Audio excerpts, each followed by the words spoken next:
శ్రీరామ రామ రామేతి రమే రామే మనోరమే సహస్రనామ తత్తుల్యం రామనామ వరాననే. ఈ శ్లోకం పద్మపురాణంలోనిది. పార్వతీదేవి శివుణ్ణి, స్వామి విష్ణు సహస్రనామ స్తోత్రం చాలా పెద్దది, అంత పెద్ద విష్ణు సహస్రనామాలను రోజూ సులభంగా సామాన్యులు కూడా పఠించే మార్గం ఏదైనా ఉంటే ఉపదేశించండి అని కోరుతుంది. అప్పుడు శివుడు చిరునవ్వుతో పార్వతీదేవికి ఈ రామతారక మంత్రాన్ని ఉపదేశించారు.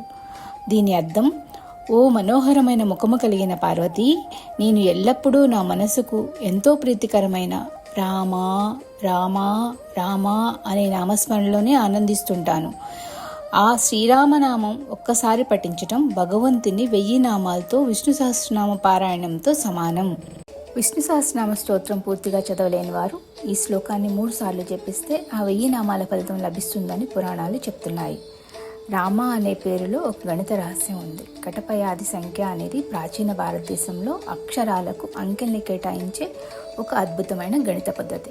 కటపయాది సంఖ్యల ప్రకారం రా = 2, మా = 5, 2 × 5 అంటే 10.